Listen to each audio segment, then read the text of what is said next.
en la clase con el programa y con el código, ¿sí? Traten de seguir la clase con el código, que los va a ayudar un montón, y después para rendir necesitan saber lo que la normativa dice. Así que nada mejor que acompañar cada clase con el código. Bueno, Tete, empecemos porque ya está grabando, así que ya podemos empezar con la clase. Perfecto, vamos entonces con la unidad 2. Sí, por favor, vamos con el Power. Vamos a ver la unidad 2, que comienza con los sujetos de la relación jurídica. Vamos a la otra, hijo. ¿Está? Ahí está. Los sujetos de la relación jurídica. Las situaciones y relaciones jurídicas tienen los siguientes elementos esenciales: sujeto, objeto y causa fuente. El sujeto se desdobla en sujeto activo y sujeto pasivo según quien puede exigir el cumplimiento de una obligación o quien deba cumplir con dicha obligación. Así entonces, cuando nos referimos a una relación jurídica, debemos entender que sobre el sujeto pasivo puede recaer una obligación o un deber según la naturaleza de la cuestión que se trate. El sujeto activo, a su vez, podrá accionar para una indemnización, por ejemplo, en el caso de incumplimiento de una obligación, o también podrá ir en procura de una sanción o que se prive de algún derecho cuando se trate de algún incumplimiento de un deber legal. Entonces, a lo largo de las unidades que siguen, vamos a ir desarrollando estos elementos que conforman la relación jurídica. Vamos a comenzar con los sujetos. El sujeto, vamos a comenzar con la persona. A este fin, vamos a recurrir al código, artículo 19. El código no nos da un concepto de persona, ahí estamos, que incluya a las humanas y a las personas jurídicas, sino que directamente nos introduce en el comienzo y en las especies. Y a tal fin prevé que las personas pueden ser humanas y pueden ser jurídicas cuando se refiere a instituciones u organizaciones públicas o privadas. Y nos dice que la existencia de la persona humana comienza con la concepción. Entonces, ya tenemos la introducción sobre, ¿sí?, lo que sería la persona humana. Y a tal efecto, ¿sí?, el artículo que sigue nos habla de la duración del embarazo, en un máximo de 300 días y un mínimo de 180. También nos explica, nos define qué es la época de concepción, que entiende que es el lapso entre el máximo de estos 300 días que decíamos y el mínimo, que dijimos 180, ¿sí?, que se supone que dura el embarazo, ¿sí?, admitiendo prueba en contra sobre esto. El artículo 21 expresa algo sumamente importante y que dice que los derechos y obligaciones del concebido o implantado en la mujer quedan irrevocablemente adquiridos si nace con vida.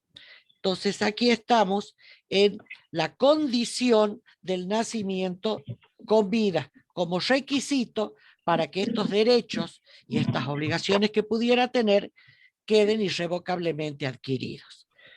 La persona humana puede ser concebido tanto en la mujer, que puede ser de manera natural o por inseminación artificial, como fuera de ella y luego implantada en su seno.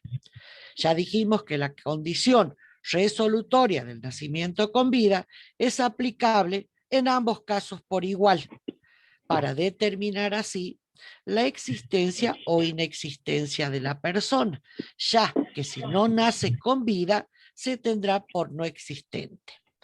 La característica definitoria de la persona humana en sentido jurídico, entonces podemos afirmar que es la aptitud para adquirir derechos y contraer obligaciones. Son sujetos, estas personas concebidas, son sujetos de derecho, tienen capacidad de derechos, pueden ser titulares de derechos y obvio que no pueden realizar por sí mismos ninguno de estos derechos. Obvio que actúan siempre a través de sus representantes legales. La existencia de la persona humana termina, según el artículo 93, con la muerte. Vamos a ver qué son esto que se llaman derechos personalísimos, que son las prerrogativas de contenido extrapatrimonial, inalienables, perpetuas y Marcelo, ¿cómo oponibles te a va? Buenas todos, tardes. erga omnes, que Em, corresponden Me a toda gustaría saber persona por su condición de tal, de la vos que no podés puede ser presentar la privada documentación ahí en el por la acción juzgado del electoral Estado o me la ni de acercás. otros Yo estoy particulares, frente a la plaza porque ello y yo la implicaría llevo, como quieras. desmedro de la personalidad. El Profe, código contiene, ¿pasa algo? No se escuchó bien, alguien estaba que hablando, alguien profe. tenía conectado su audio, Bueno, vuelvo a parece. repetir. Repetirlo un poquito ya. Sí, los derechos personalísimos, ¿qué son? Son prerrogativas de contenido extrapatrimonial, inalienables, perpetuos y oponibles a todos. Ustedes van a encontrar que habla de erga omnes, quiere decir contra todo aquel que pretenda importunar el ejercicio de estos derechos. Corresponden a toda persona por su condición de tal. No puede ser privado por acción del Estado ni de ningún particular, porque esto implicaría desmedro de la personalidad. El código civil y comercial, contiene un importante articulado sobre los derechos de la personalidad. Esta regulación responde al proceso de constitucionalización del derecho privado y además se han incorporado a nuestra normativa vigente tratados de derechos humanos en el bloque de constitucionalidad. El capítulo de los derechos personalísimos se inician en el Código con una declaración acerca de la dignidad de la persona. A tal efecto vamos a recurrir al artículo 51 que nos dice que la persona humana es inviolable y en cualquier circunstancia tiene derecho al reconocimiento y respeto de su dignidad. Es decir, y desde luego, en el artículo siguiente hace una enumeración que no es taxativa, en donde nos dice cuáles son estos derechos personalísimos, a los que podemos decir que son el derecho a la intimidad, el derecho al honor, a la imagen y a la identidad. La personalidad jurídica posibilita tanto al ser humano, es decir, la persona humana, como a las instituciones u organizaciones, que son las personas jurídicas, adquirir derechos y contraer obligaciones. La personalidad jurídica otorga a quienes la detentan ciertas cualidades que favorecen su actuación en el plano jurídico. A esas cualidades se las denomina atributos de la personalidad.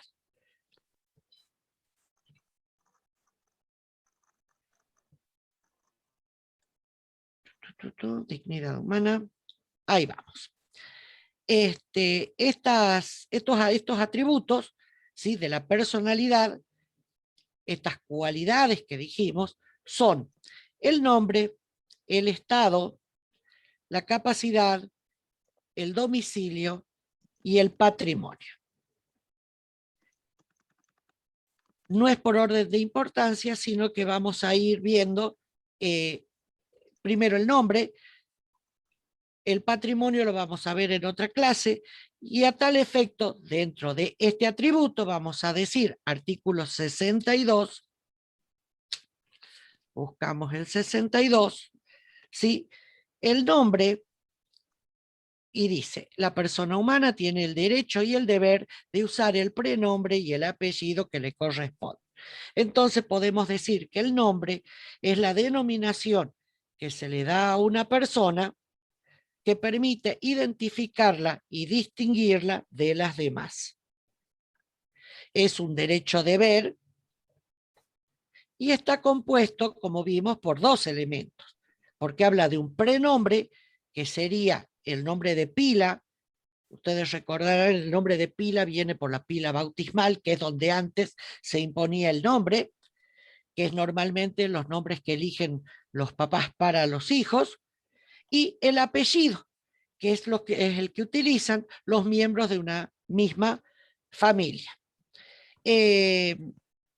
Al respecto, este atributo ha sufrido grandes modificaciones, ya que antes habían muchísimos requisitos para poder poner los nombres a los hijos.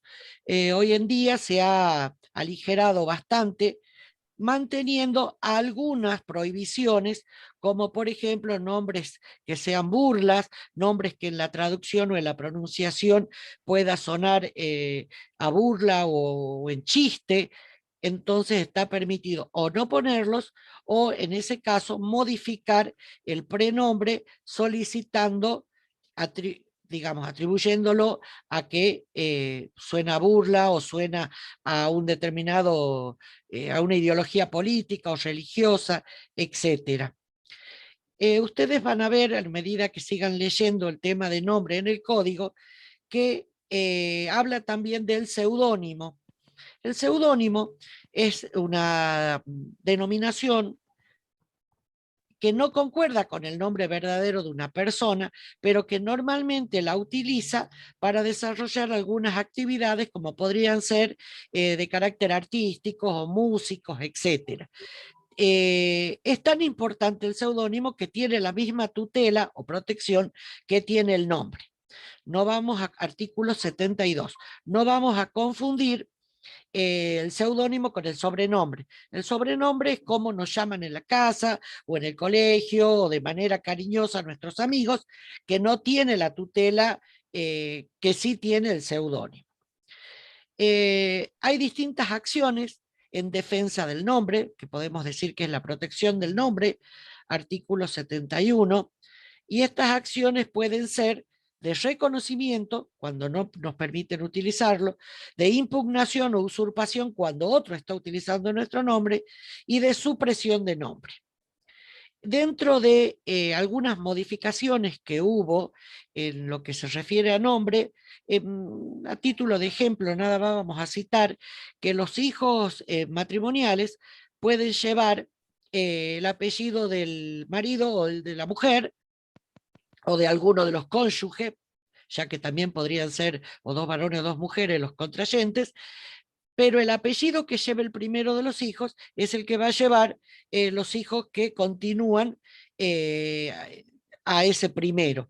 Es decir, puede llevar el apellido compuesto del padre, agregar el de la madre, o poner primero el de la madre y luego el del padre, pero el apellido que decidan como primero es el que van a llevar todos los hijos a continuación. Por lo tanto, tenemos hasta ahí lo de el nombre. Ya les dije que puede cambiarse cuando hay razones que así lo ameriten, que la ley dice justos motivos, ¿sí? Algunos de estos justos motivos se realizan directamente en el registro civil ante el titular del registro civil, como es cuando es cuestión de género, por ejemplo, y otras deben solicitarse en un juicio abreviado a un juez. Estamos hasta ahí. Ahora vamos a el Estado. El Estado, que es otro de los atributos, es la posición que detenta una persona en la sociedad y de la cual o del cual derivan un conjunto de derechos y obligaciones.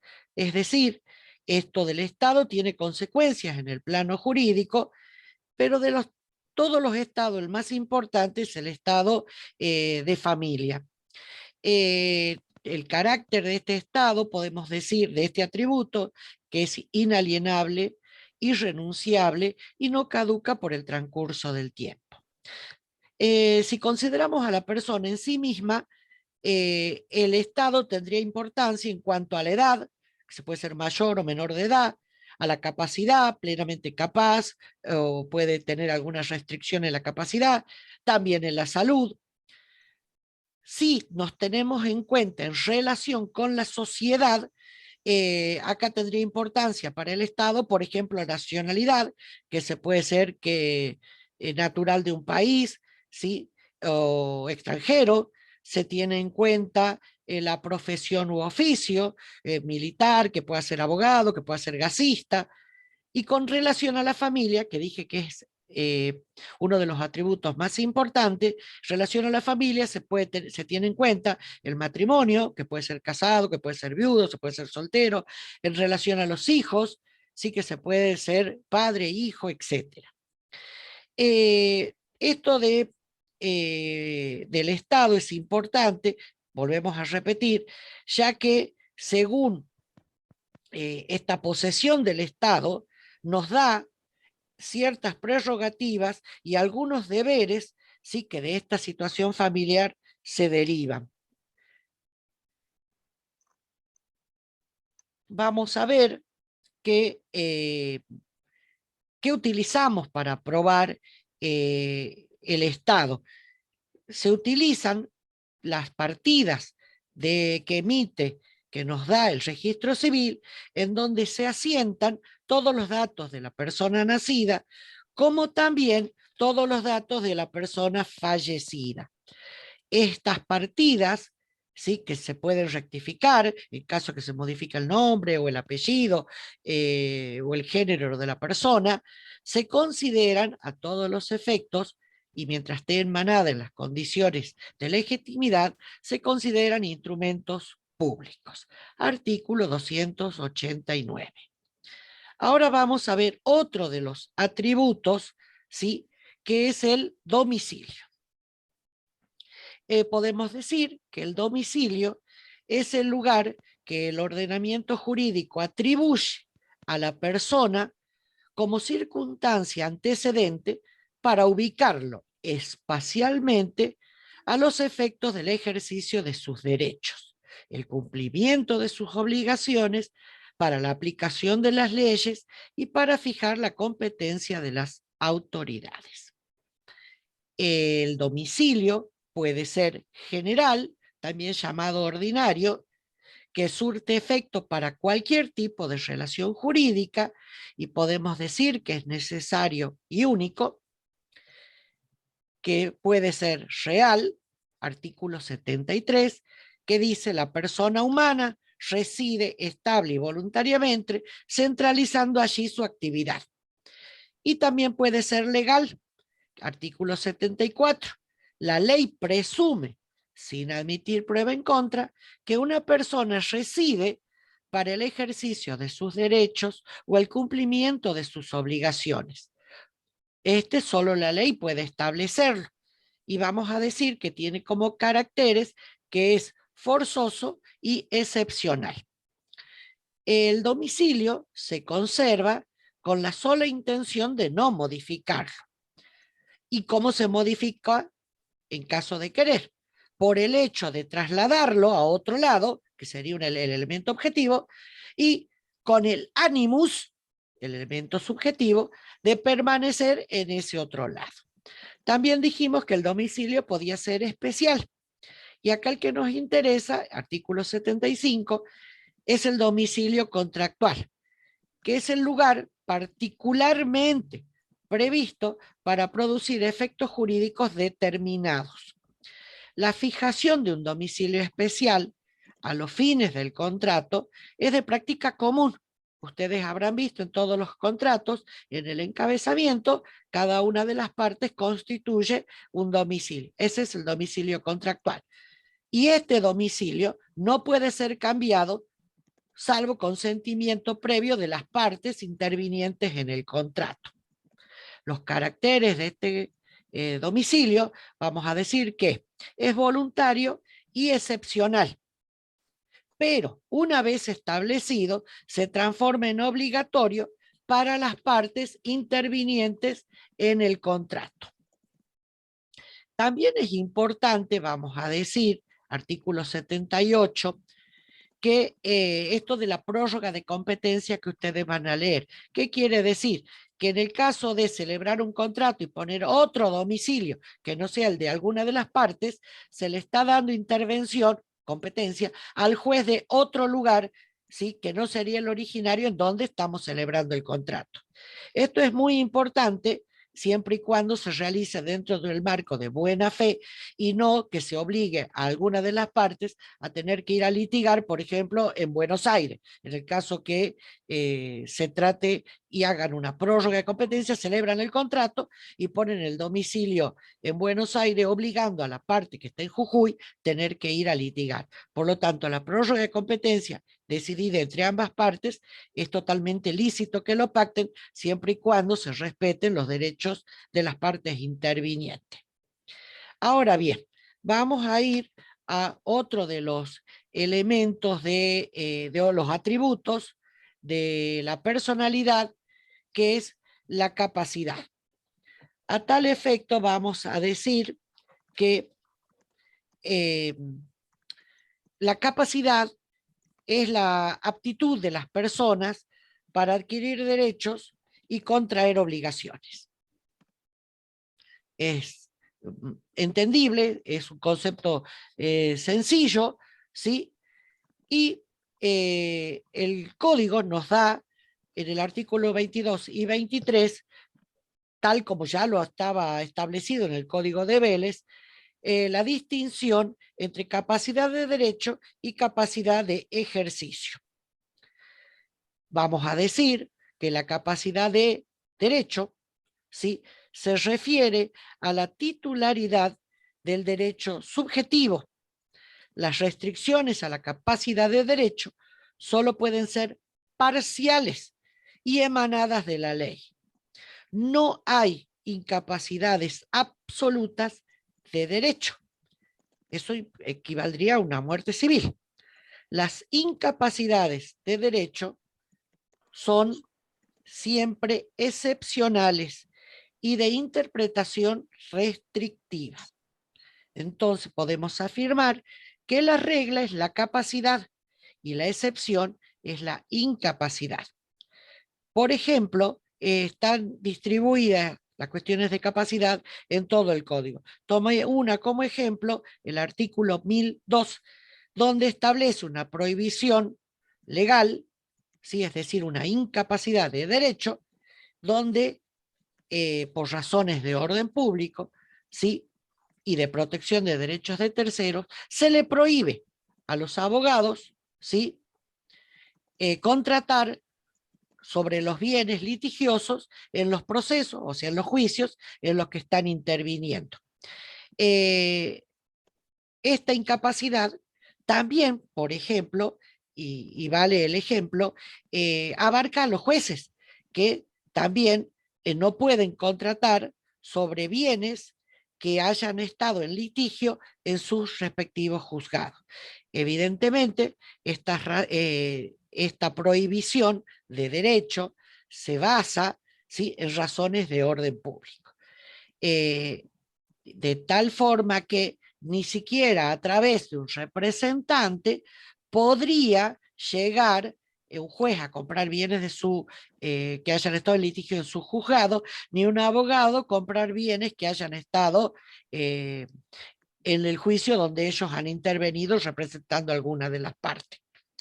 Entonces, podemos decir que cualquier contrato celebrado violando esta prohibición legal sería nulo. Ahora bien, también dijimos que hay una incapacidad de ejercicio. Este es el artículo 23. Estas incapacidades están establecidas por la ley para preservar o defender los intereses de las personas que, ya sea por falta de madurez o por falta de salud mental, no pueden o no se encuentran en condiciones de ejercer por sí mismos los derechos o de cumplir con sus obligaciones o deberes jurídicos que tengan a su cargo. Obvio que tienen que ser derivados de relaciones jurídicas. Las incapacidades de ejercicio podemos decir que se diferencian de las otras en que tienen un carácter protectorio, tuitivo, o sea, para cuidar. Son susceptibles de ser suplidas mediante la representación de las personas de que se trate. Recordarán que dijimos que la anterior, la de derecho, no podía ir un representante mío y comprar esos bienes. Bueno, en esta incapacidad, cuando es de ejercicio, ¿sí? Hay alguien que está representando o ayudando a las personas con estas incapacidades, ¿sí? A poder realizar o ejercer sus derechos. Las incapacidades de ejercicio, ¿sí? Pueden ser absolutas, artículo 24, o pueden ser relativas, artículo 25.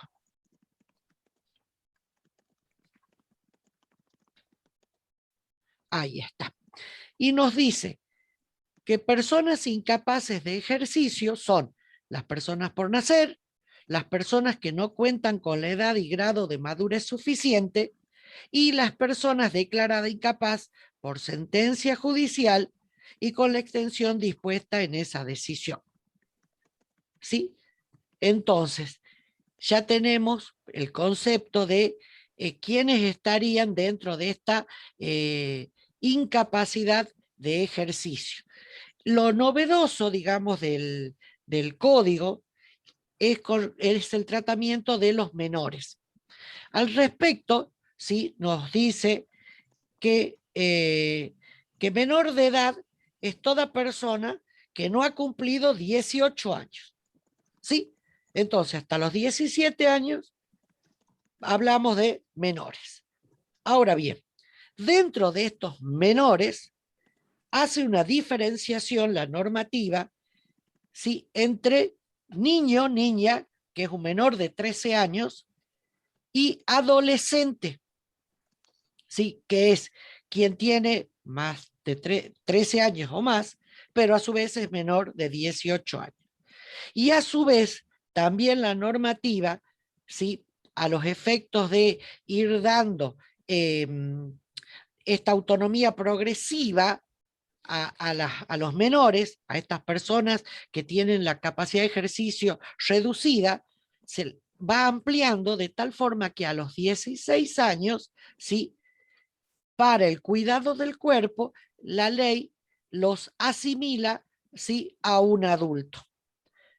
Todos estos menores tienen sus representantes legales, ¿sí? Lo que no significa que no puedan estar en disidencia con lo que decidan los representantes legales, por lo cual la ley les permite a los menores participar en juicio, ser oído en juicio, en todo lo que tenga que ver con la salud de ellos, el cuidado de su cuerpo, sus decisiones, ¿sí? Pueden participar y ser oídos. Antes se los tenía como que la opinión de los menores no era importante y hoy en día nos damos cuenta que tienen una capacidad de decisión y de reflexión increíble. Evidentemente, esto de ser adolescente, pasar de menor a adolescente, va teniendo efectos jurídicos, se les va permitiendo realizar pequeños contratos cotidianos, es decir, va generando una presunción de madurez para determinados actos. Ustedes van a leer en la normativa que habla mucho de autonomía progresiva. Es esto, es ser un menor. No todos los menores de 13 años se desarrollan de la misma manera, no todos los menores de 16 años se desarrollan de la misma manera, depende del esquema de educación, si viven en la ciudad, las posibilidades de la relación, del deporte, etc. Todo esto influye, entonces se supone, se presume, sí, que la autonomía es progresiva. Entonces le vamos dando cada vez mayores libertades y responsabilidades a medida que van cumpliendo años. Siempre, por supuesto, la responsabilidad de los padres, o sea, la parental, sigue vigente. no es que largamos los menores directamente a la calle y que hagan lo que quieran. Y acá surge un término muy importante para que tengan en cuenta, que es el interés superior del menor. Esto es novedoso y se ha ido incorporando a la legislación a partir de las leyes que había sobre los menores, convenciones sobre la niñez, y que ha quedado plasmado en la normativa de nuestro código.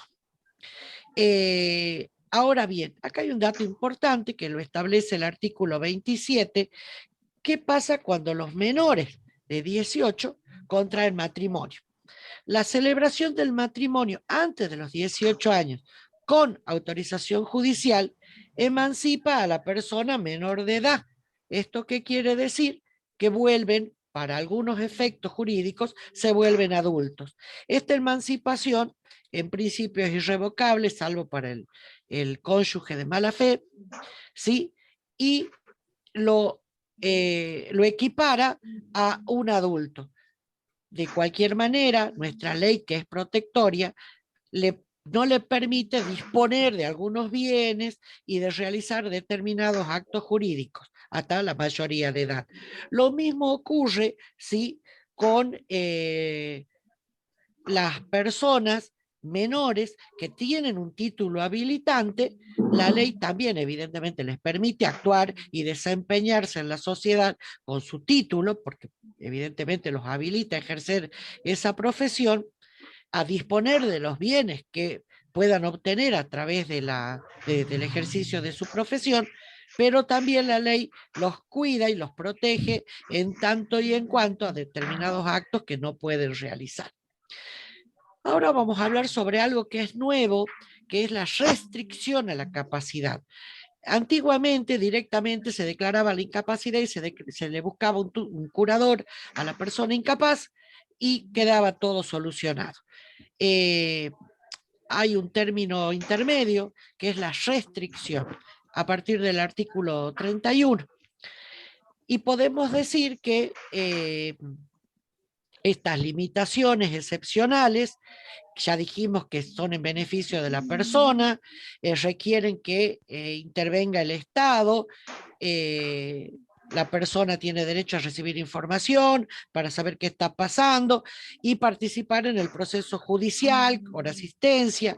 Entonces vamos a decir que ya dijimos que la capacidad de ejercicio se presume, ¿sí? Todos la tenemos.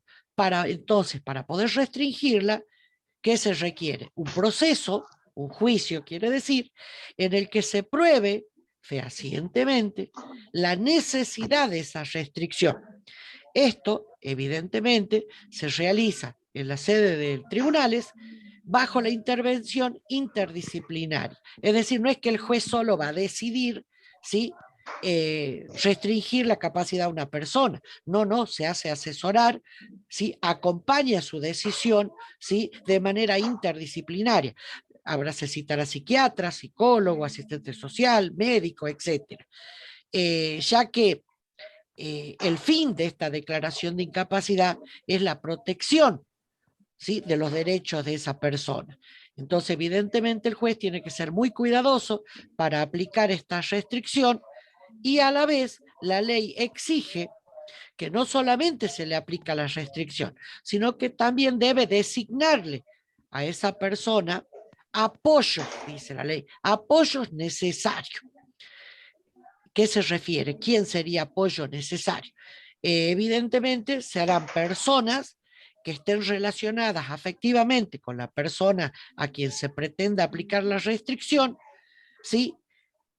Y estas personas deben tener la capacidad suficiente para promover la autonomía de esta persona restringida, para ir logrando paulatinamente, ¿sí?, que se vaya ampliando la restricción para poder llegar definitivamente a la capacidad plena. Ya dijimos que por excepción se va a declarar esta incapacidad y en caso de que sea extrema, demostrada fehacientemente, a esta persona en vez de un apoyo se le va a designar un curador. Para que cese la incapacidad o las restricciones a la capacidad, ¿sí? También hay que recurrir al juez y el juez que la declaró deberá hacer otro examen interdisciplinario a los efectos de decidir si se va a mantener o no estas restricciones. El juez puede, en caso de que el restablecimiento, por ejemplo, no sea total, ¿sí? Pero que se haya demostrado que puede hacer algunos actos, entonces el juez podrá ampliar el listado de actos que esta persona puede realizar por sí mismo o con la asistencia de su apoyo o de su curador, ¿sí? Siempre tratando de lograr la mayor autonomía de las personas. Dentro de, antes en el código anterior había un montón de supuestos, no de incapacidades, sino de inhabilitaciones. En este código, en el código vigente, únicamente ha quedado como inhabilidad la del artículo 48, que nos habla de la prodigalidad, es decir, el despilfarro, en la gestión de los bienes. Cuando una persona, ¿sí?, exponga a su cónyuge, a su conviviente, a hijos menores con discapacidad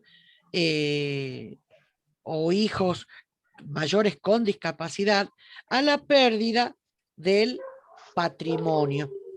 En este caso es una inhabilidad y se le deberá designar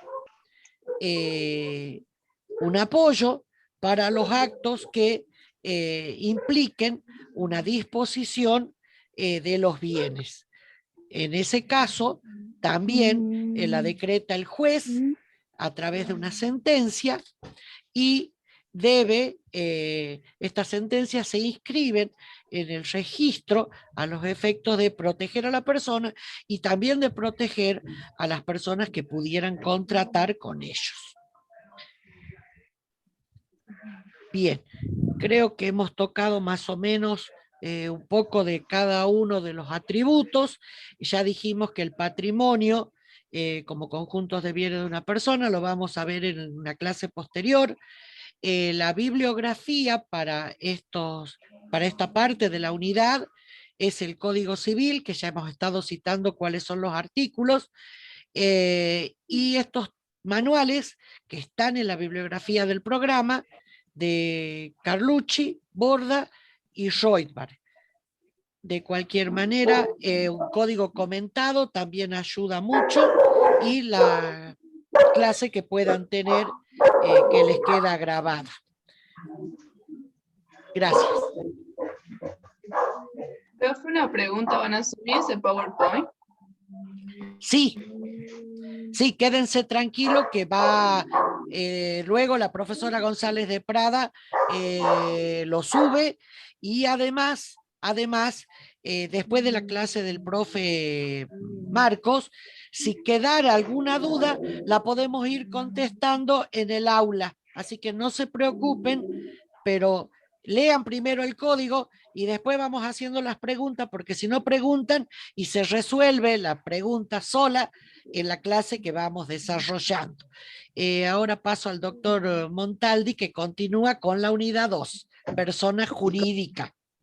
A ver, esperen un minutito antes de que pase Marco. A ver, me dicen del chat que no aparecen mis chats. Yo tengo puesto everyone es todo, ¿no es cierto? ¿Dónde Sí. más tengo que poner? No aparece. He puesto everyone publicity and directly, y ninguno me ve. Very good to English. No one es nadie. Host only, a ver. ¿Vos lees lo que escribimos nosotros, Victoria? Sí, yo leo lo que ustedes escriben, pero ustedes no leen lo que yo escribo, ¿no es cierto? Yo no leo lo de ninguno. No, claro, vos no podés, pero yo he ido escribiendo, pero vos no... Claro, yo también les había ido escribiendo mucho. Por ejemplo, les contesté esto, que no había restricción para el ingreso, o sea que podían ingresar todos sin ningún problema. Mira, acá me dice una de las chicas, dice, yo sí leo lo de la profe Victoria. Claro, ella, yo cuando escribo para derecho privado. Yo no sé, los chicos escriben para todos, a mí me salen, fíjate. Yo escribo, a ver, me dice chat, direct Claro, message. sale. Chicos, ¿ustedes leen todo lo que yo escribí? A mí Sí. no todos. Sí, profe. Sí, profe. Sí, profe, lo de usted sí. Pero no en ningún lado digamos, Ahí no cambiado de tengo derecho marcado privado de que para fuera todos. privado. A ver, Victoria, ¿sí? a mí me dicen que sí. Andate abajo, dice enviar a y dice todos. Fíjate en el chat. En el chat es que no me dice eso. Andate a chat. Abrí el chat. Estoy en el chat. Capaz que está en un chat, hace una cosa. Capaz que está en un chat medio raro, porque ahí está la pantalla y al costado a mí me figura el chat. ¿A vos te figura así o tenés una...? También, sí. Bueno, andate al último y dice enviar a... Y tenés ahí 2 puntitos abajo del chat. ¿No Sí, te me sale? salen los 3 puntitos. Ahí. Enviar a 2 puntos. Todo, entonces abrí ahí, tenés todos. O derecho privado. Es que no me dice eso, me dice esto que te he leído en inglés, everyone publicity and Con doble directory. O. Se supone que es con todo. Sí, dice. A Mira, ver. María Victoria, todo esto se está grabando junto con la clase. Están diciendo ahí. Sí, espera. Ya lo suspendemos. Claro. Espera.